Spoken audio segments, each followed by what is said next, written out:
afternoon. I'm here today to talk to you a little bit about how we do our salmon cakes here at Carroll Lutheran Village. And some of the things that we're doing with a salmon cake is very similar to how we would do a crab cake. And I'll explain a little bit of the differences so now you'll know how we do salmon cakes and crab cakes here at Carroll Lutheran Village. So for the salmon cake, what we're going to start with is we'll start with fresh salmon. And in this case, we're going to have to take the skin off, and I'm going to show you how to skin it. And really, with a lot of practice, it does get pretty easy. I tend to like to start just a little bit from the tail, about an inch in. I'll cut down to the skin and then come across the skin this way. You know, once I can get a good grip on it, just pulling it, and it should hopefully generally just slides right across.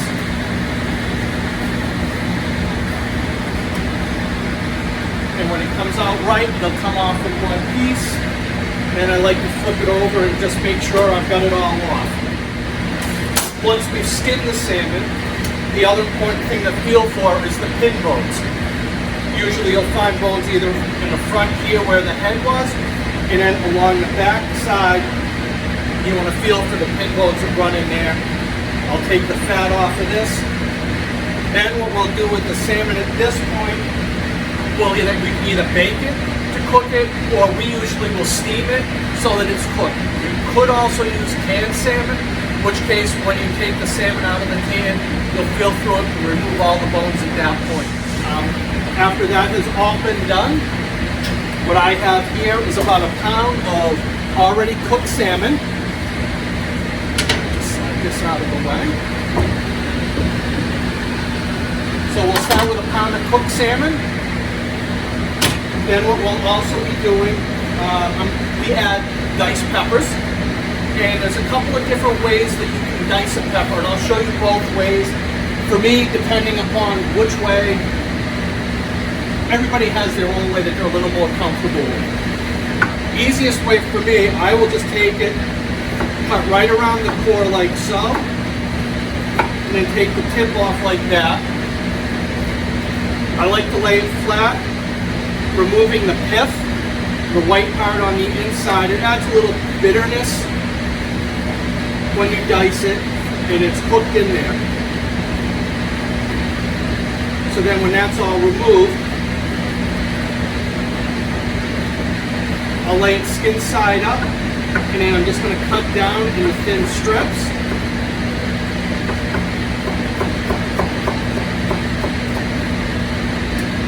And then just come across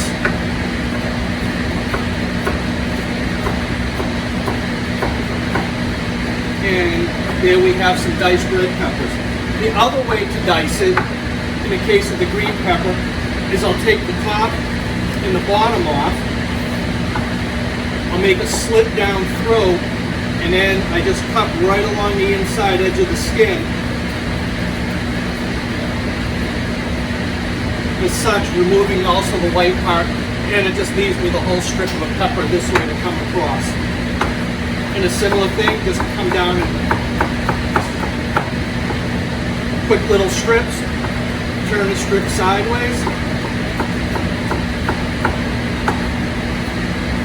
and there's a diced pepper for use with the salmon cake. So I have that pre-cooked salmon sitting here. That's probably about a half a cup of peppers. I will add that in. Then what we use for the mix in there, now if we're doing a crab cake, we do not use peppers in our crab cake. I know crab imperial we would use the peppers, but a crab cake is without them. Now for the salmon cake, the mix that we use is going to be 2 cups of mayonnaise, half a cup of eggs, some panko or white breadcrumbs, lemon juice, and Worcestershire and some Cajun seasoning. For a crab cake, we would do similar with the mayonnaise, the lemon juice, the Worcestershire, panko breadcrumbs. We like to let that mix sit overnight for the crab cake. It tends to help give a stickiness to it to help bind it together with the egg and everything else. So, let me add the egg. I'm not going to put all the egg in because there's a certain part of it that I do like to look at the consistency by eye. I'm just going to whisk that around.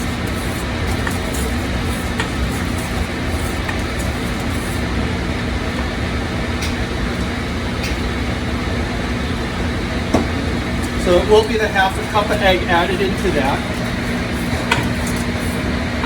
I add just a little bit of a pasteurized lemon juice. You could use fresh. Either way, it helps to bring some of that flavor out. And with fish, that's probably about a teaspoon of lemon juice. Then I'm going to add about a tablespoon of Cajun seasoning.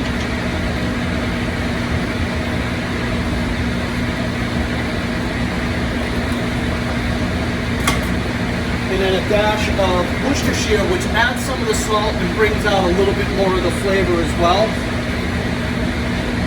And again, that's probably a half a teaspoon of Worcestershire added there.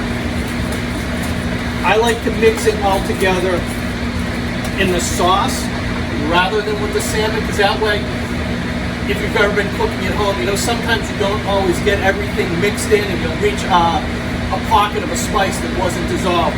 Using a whisk and into the wet substance, it all gets mixed in and we don't have to worry about anything not being incorporated fully.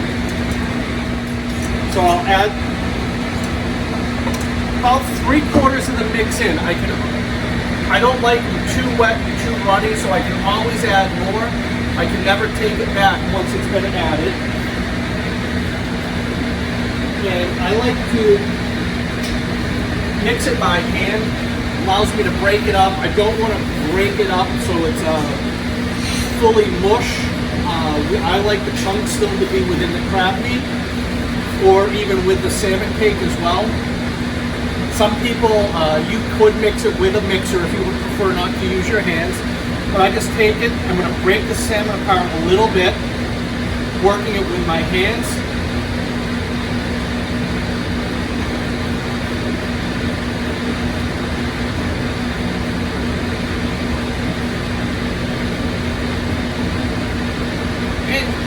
Advantage with this too is if you were using canned meat, this at this point also gives you an opportunity to feel for some bones that may be in there as well.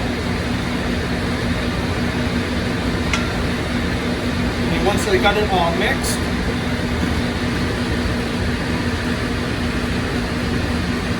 I'm going to add a little bit of that breadcrumb in now. And that's about a 1/3 of a cup. And again, what that breadcrumb is going to do is help hold it together when we cook it.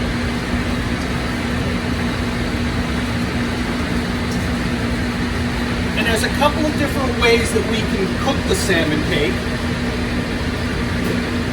You can either bake it in an oven or you can pan fry it and saute it. If you're going to bake in the oven, you're going to use an oven safe dish. It could be glass, it could be a metal pan. Kitchens, we tend to use the metal because if we drop it, it doesn't break. Also, they're scrubbed, they're easier to work with and a little easier to handle.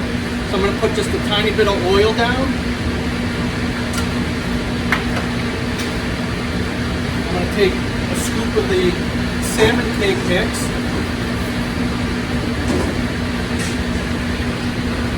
We just press it in, just like we do with our crab cake. Press it into the scoop, and we'll put it down. And that's all there is. And I'm going to put it in a 350-degree convection oven.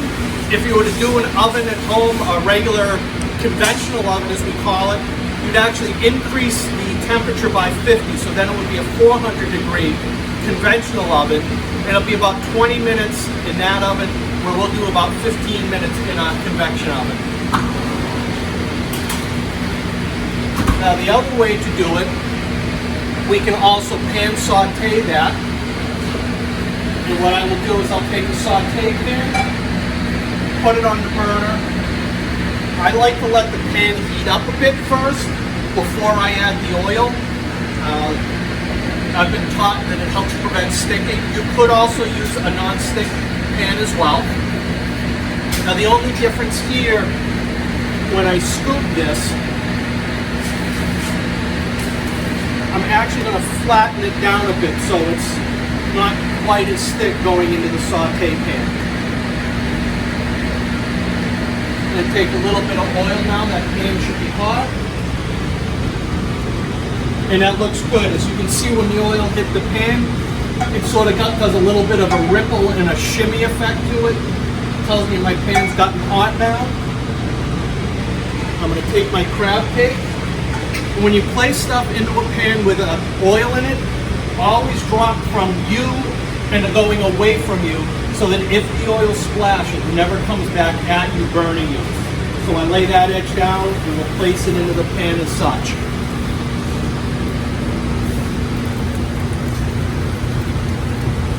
And it's sizzling along, so it should get a good color. We'll do it to get some color on that side. And then again, similar, what we would do with a crab cake, like I said, normally in the hospitality dining room, we've always just baked that. So we'll pre-scoop them, we put them into the oven, bake them to order till they get a nice golden brown. The nice thing with the crab and with the salmon cake, the meat is already cooked. All we're doing is just really using the egg to help bind it, and that's what we've got to bring that up to about that 150-degree internal temperature on that. But I got a nice little bit of color on this. Take my spatula, I bring it towards the edge of the pan so I can get under it. Again, I'll tip the pan away from me, flipping it over, setting it down, and we've got that color going. Looking at the thickness of this, I would probably still throw that salmon cake into the oven for just a couple of more minutes to make sure it's fully cooked. Okay, so now after a few minutes in the oven, I'm ready to pull out the finished product, and what we'll be looking at is that one is the baked one, and we can simply just serve that right onto the plate, and then with a little bit of tartar sauce, which is as simple as mayonnaise, some relish, lemon juice, Worcestershire, and again, we put a little bit of the Cajun seasoning in there as well. For the other pan that you can look at, be careful, and everything coming out of the oven is hot. The pan sauteed, which will have a fair bit more color to it. And then that will just make a nice sandwich that way, or again, you can just plate it and enjoy it that way.